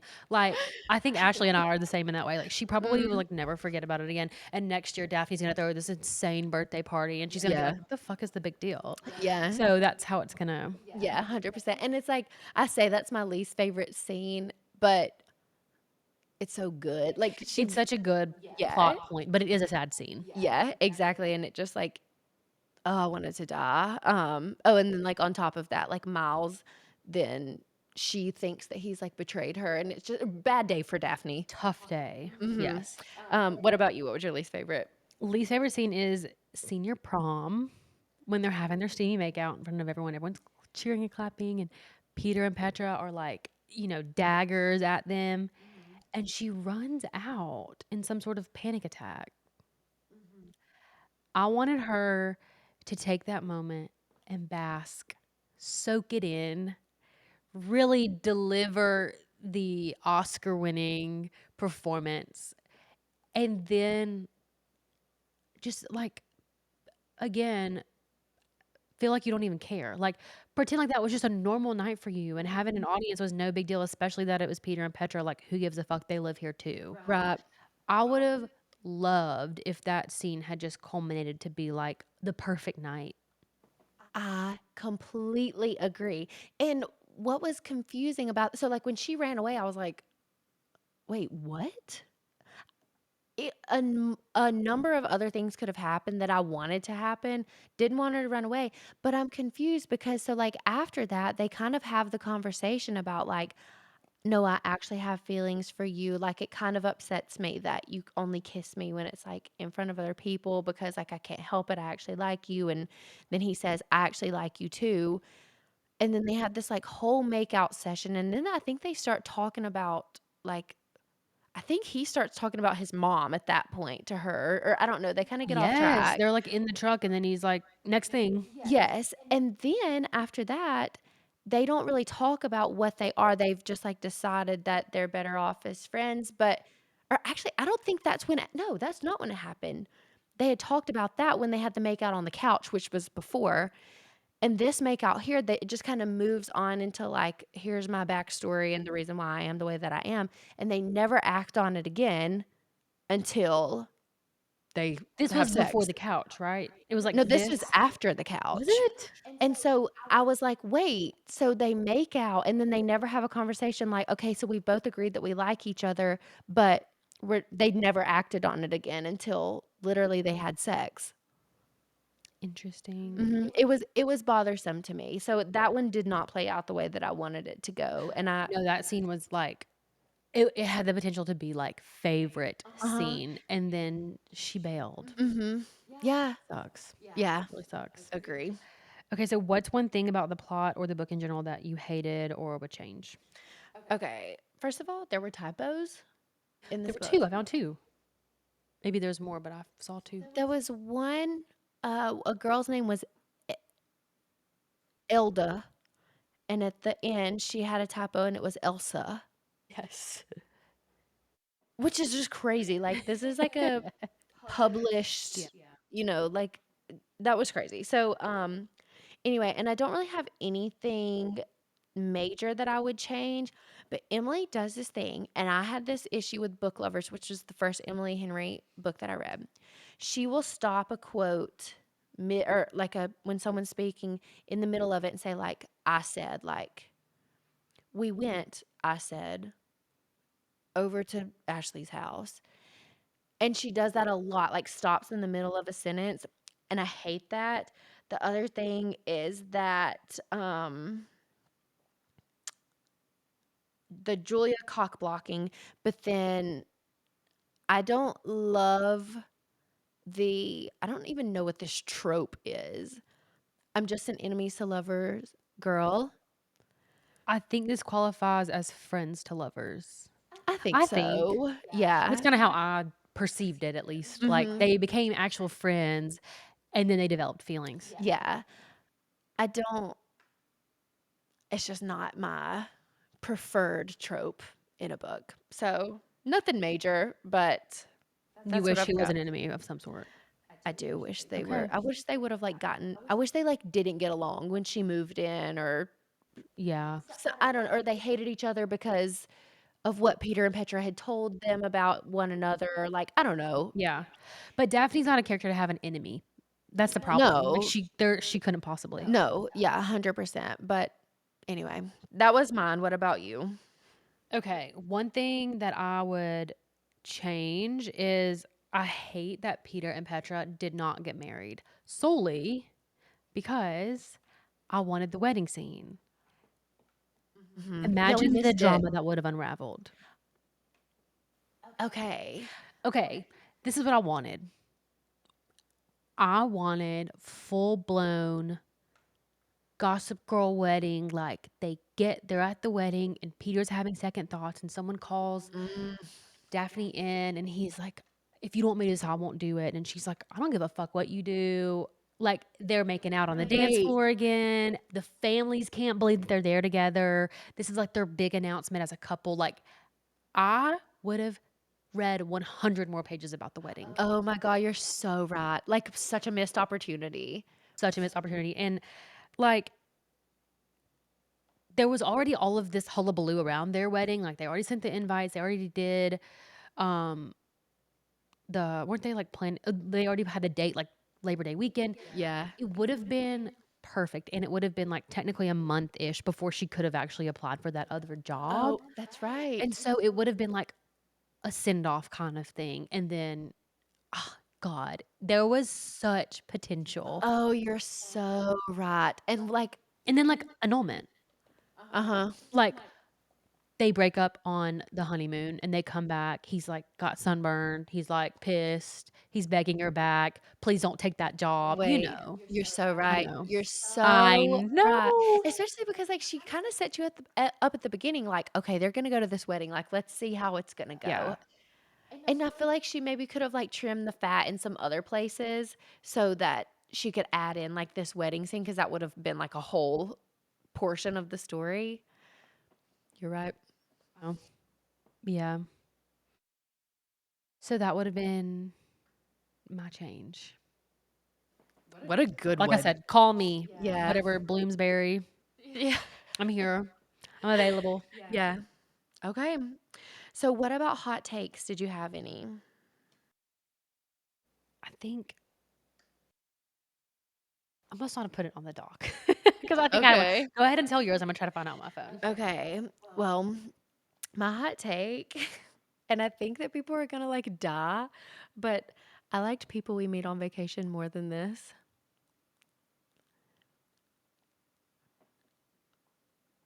Is that the hottest take of them all? She's speechless. I don't have one thing to say about that. I think you're deranged. I think that you need to go back and reread People We Meet on Vacation if that's how you're still feeling about it. I think that you're not giving this book enough credit. Okay. I'm second guessing everything that we've talked about on this podcast. Okay. I said on either the last episode or a recent episode, I read People We Meet on Vacation. People had said, like, it's not good, it's not worth the read. I think that me and people who exclusively read rom-coms have a different stance on these kinds of books. I'm looking for something mindless, easy. I just want it to be like corny and sweet and they get together in the end, whatever. When I read People We Meet on Vacation, I didn't have really an issue with it. It's also Friends to Lovers, which is still not my favorite. Like People We Meet on Vacation is not even close to my favorite Emily Henry book. But when I was reading People We Meet on Vacation, I stayed up until midnight to read because I needed the spice. I needed them to get together like so desperately, and I didn't feel that way with this book. Really, when they were hot and sweating in the condo that had no AC and they were like out on the porch. Yeah. Mhm. Mhm. I think that's what I didn't like about that book more so than just the dynamic is like the problem after problem that kept happening. It was Mhm. very much like the Hannah Brown book, like things keep going wrong. And Yeah. that's what I hate about comedy movies. Like I won't watch a comedy movie for that reason because Okay. they hinge upon thing mishaps. Yeah. And that stresses me out. Uh-huh. Oh, it is stressful, and you're like, "God, please, like, just get to a good place. Like, let us breathe for just a So few I don't minutes." like that. But that's the reason. If you are looking to host a book club podcast, please submit your application to our Instagram soon. I'll be changing the password. I can't fucking believe this. I feel personally slighted. I understand. I really do. Oh my god. But, like, I this is my truth, and I have to live in it. That's true. I mean, you can lead a horse to water. You can't make them drink, people. This is the thing. Yeah. Oh my god. Okay, well that's ruined my mood. I can't think of a hot take. I didn't have one on my phone either. I wonder if I just don't Okay. have any. Okay. My That's hot fine. I guess one hot take which you agreed with, but this might not be like a big take from the wider crowd is that I loved that her dad didn't change. Like, it Mm, just feels right. Like, your yeah. dad is never gonna change. We talked about this on a recent episode, on Mistakes We Never Made by Hannah Brown. Like, you just have to accept your parents where they're at. Like, he Yeah. might have changed to be with Starfire. He Mhm. might have changed to and he's, like, celebrating your birthday and stuff and paying Yeah. for the bill, sure. But he's still the same person that your mom was sending checks to keep him afloat. Like, 100%. you can't parent him out of whatever he's going through, and Yeah. if he comes around, he comes around, but if not, you just gotta love him from a distance. Yeah, perfect way to say it. At a certain age, you have to realize, like, come to the realization, like, my parents have lived for as long as they've lived being the way that they are. And, like, sometimes you can say something to them and they'll change, and sometimes you just can't. And so, if you want to continue maintaining that relationship, you just got to accept them for how they are and keep your boundaries up. Keep And him up, for I feel sure. like Daphne does a good job of She that. does, she does, she's very mature. Okay, so overall thoughts. Now I'm dying to hear yours because I Okay. can't believe like, this is the line that shook the world to me, like, this just, like, altered my brain chemistry. Okay. So, my overall thoughts were that I loved it. I love Emily Henry. Like, genuinely, she can't do wrong in my eyes. Like, she can't. She's a fantastic writer, and she knows how to pull at every single feeling that you have. We've got love, we've got hate, we've got guilt, we've got the parent thing. Like, we've got it all. We've got loneliness. We've got friendship. Like, she does it Yes, all. and very realistic, not she's whatever the whimsical is what you said, like, Uh-huh. she's really not that way. She Yeah. makes things so understandable. I Mhm. love it. She's the queen of, like, you can read a book and you can understand what a character's going through, but to actually feel those emotions Emily does it better than literally everyone. Totally agree. So I gave this 4 stars. Okay. Not a hot take, that's fine. Yeah, like, I don't and also, if you are insane and want to, like, clock me, I gave Beach Read 3.5 stars, and I will, like, die on this hill. Reading ratings are subjective to what you've read recently and where you're at mentally in terms of what you wanted to read at the time, what you're into at the time, what you've read around that time, your stage in your cycle, like, it's all subjective. So, um we'll get into our because we're gonna rank our Emily Henry Mhm. books after we do this, but I did give Beach Read 3.5 stars. This book will be rated lower than Beach Read for me. Shut up, like, leave me alone. That's that. Okay, and then for spice, I said maybe 1, it was good. Are her spice books normally more detailed than this? Because I feel like Book Lovers was, like, raunchy a little bit. Yes, I put that down. I Okay. gave it, 2 chilies, but then when I was thinking back about comparing it to her other books whenever I was making the list, Mhm. there's way less spice. I think it really is more like 1.5 for me, Yeah. but it's in the detail. It's really Mhm. not the amount because there's, like, the makeout scene by the car, which is not like spice, but, like, he has a Yeah. boner, it counts to me. Right. The couch, they make The out on the truck. dance floor, Oh, the yeah. truck, and then they actually have sex in the kitchen. Mhm. And then she's just like, "Oh, we had sex a few more times," whatever, Mhm. not really, like, explicit, Yeah. but I feel like her other ones are way more explicit. Okay, I thought the same thing, and I was just thinking, like, maybe I just it's been a while since I've read Book Lovers, but I swear, like, Book Lovers was, like, hot. Yeah, I think so too. I So think but I only remember, like, 2 really like, big scenes in it, but it mhm. still felt more dense. Maybe it was a shorter book. Maybe. Yeah. I don't know. But they were enemies, so it's probably just hotter in general. The buildup is Yeah. a little bit more for it. So, what was your, star rating? 5 stars. Okay. 5 stars. I would change almost nothing except for what we discussed about this Mhm. book. Like, it was keeping me up at night. I have been dying to get my hands on another Emily Henry, so it Mhm. just came at just the right time. Like, I probably could have read this some other time and, like you said, given it a different star rating, but it Yeah. was exactly what I was looking for. Yeah. I couldn't have loved it more, truly. Okay. Um, There's nothing not to love about this no, book, like yeah, no, I agree. Like, if even if you don't like Friends to Lovers, you will still I think you'll still enjoy it. Like, you still gave it 4 stars, so 100%. You're gonna enjoy anything from Emily Henry. I really I think I disagree with the people we meet on vacation. Haters, a yeah. lot of people say, like, "It's fine."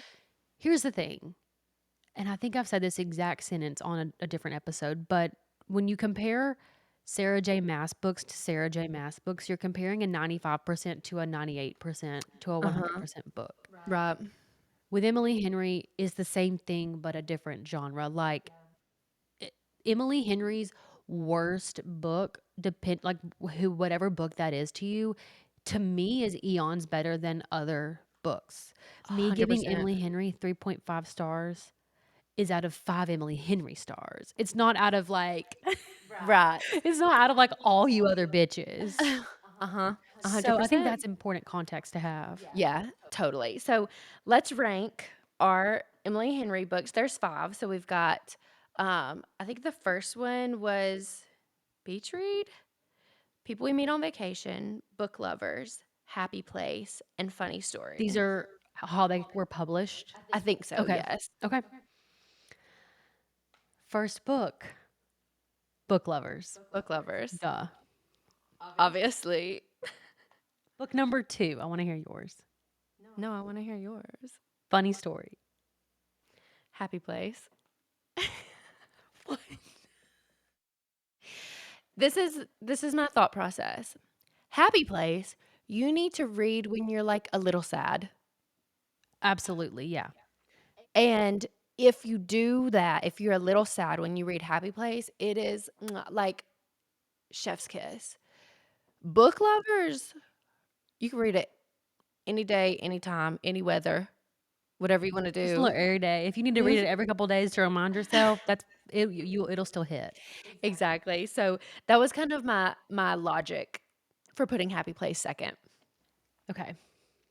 Book number 3, beach Beach read. read, obviously. Book number 4, happy place. People we meet on vacation.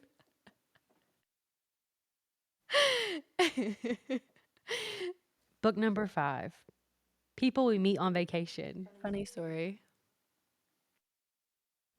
That's tough. Mhm. That's really tough, but that's the thing is that reading is so personal. Emily Mhm. Henry is so personal, but I feel like she really writes them for the girls. Like, I don't know how else to say it. And I feel like she has, like, if you want any old read, read Book Lovers, and also I would say beach read. Read Super easy, quick, and palatable. they're both enemies to lover slash rivals to lover. Um, you can read it anytime. Happy Place, you've got Second Chance Romance, and then Funny Story, People We Meet on Vacation, Friends to Lovers with Funny Story being like somewhat of an obscure take on Friends to Lovers. She's got it all for you. Like So, relationship of convenience or something. yeah, Like, yeah.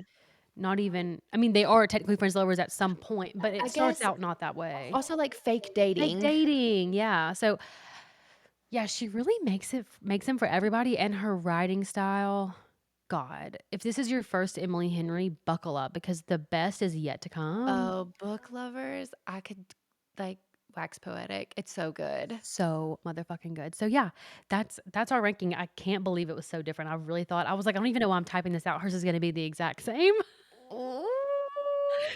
So yeah. Okay, but I have a question though, because like you liked Happy Yeah, Place. it's fine. It made me sad. Yeah. I think I think that I like hold such a candle for Happy Place because when I read Happy Place, I was in the absolute perfect state to read the book. Was it a wintertime book when it came out?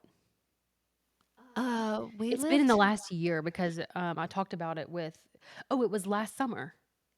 it must have been last I think she's on, like, a summer rotation, but it had to have been late summer, I believe, because I was living with my parents, and so we sold our house in July, so it had to be, like, late July or after, and it might have come out before then, and I might have just waited a while to read it, I really can't remember, but I was at my parents' house.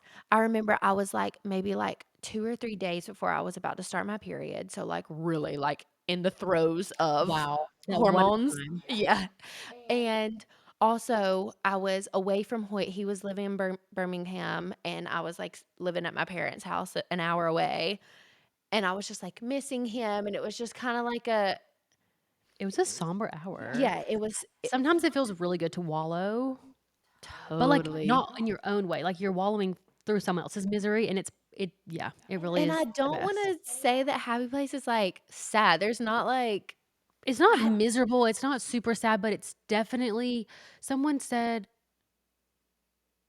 no, I don't even know the word. Someone used a word about the undertones in it, but there are sadder themes. and it's almost like maybe it's just more emotional, like, the female main character is, like, really going through it Yeah, in and Happy there's, like, Place. death in it, and there's, Mhm. like, friendship changes. It's there's a lot to process. It's It's not a as big upbeat. yes, there's a big, like, life stages changing, life paths changing. It's just Yeah, a lot, and and I will say, like, the female main character is a resident. She's a medical resident. I'm not gonna mhm. say what specialty. Just know that we are going through it no matter what, and so it was very easy for me to resonate, but also, like, it makes it obvious that, like, she's having a hard time Yeah, mentally. So, yeah. I think I might try to reread it at a different time, like, maybe winter when I have Mhm. the blues or I don't know, I'm going through something, we'll see, Yeah, but that's why I like to keep books, like, on hand, which you have them on your Kindle, but yeah. I really love to have an actual physical copy. Uh-huh.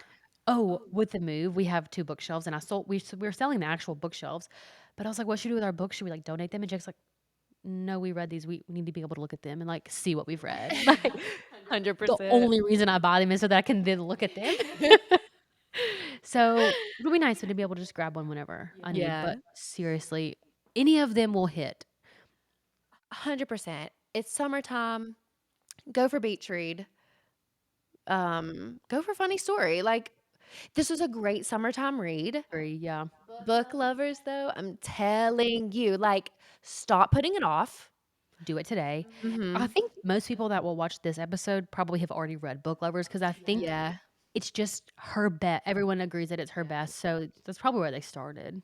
Um, um, okay. So this was a gorgeous break from our typical I fantasy know, should we start crazy. throwing them in the rotation just so that we know we have something good? I think so. And honestly, I need to recalibrate our TikTok algorithm because the way it's heavy on the fantasy romance, and I need to somehow get some like rom-com, some other things.